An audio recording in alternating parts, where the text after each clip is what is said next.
There is a kind of half-assed liberal idea that while colonialism wasn't great, at least Britain gave India the trains. And maybe that's something they should be thankful for.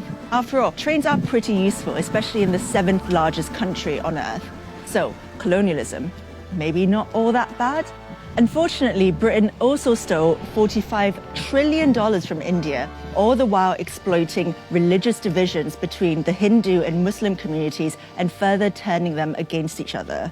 And those beloved railways, they became the sites of mass slaughter while Britain sat back and watched. Empires of Dirt, a show about Europeans getting rich at the expense of everyone else.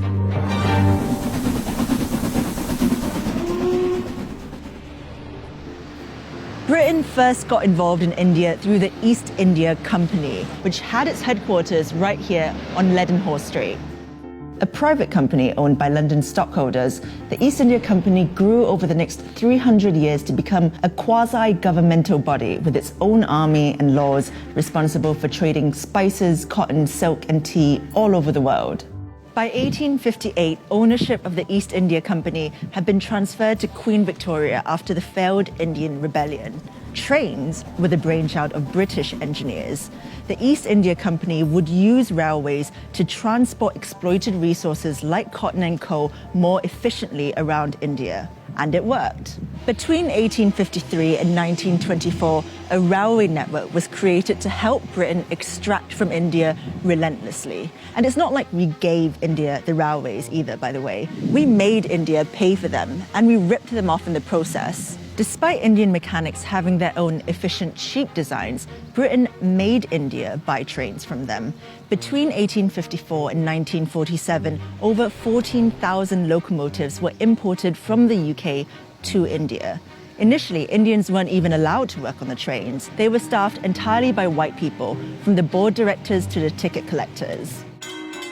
The railways made little profit, but British shareholders who invested in its construction made vast returns, guaranteed at the expense of Indian taxpayers who had to pay for it. India's railways were basically like someone burgling your house, building a ramp to wheel all your stuff out, sending you a bill for that ramp, and expecting a round of applause at the end of it.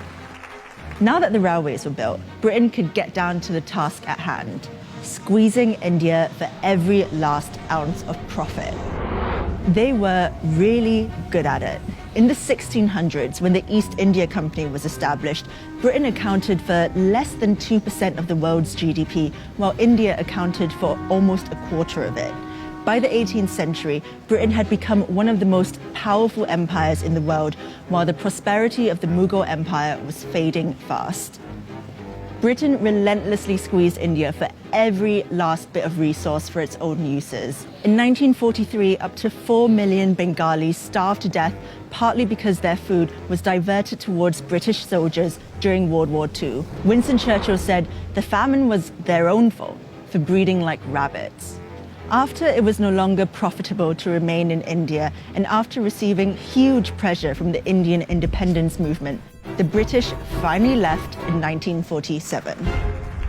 Before they went, they split the country into two, Hindu-majority India and Muslim-majority Pakistan, in an act that became known as partition.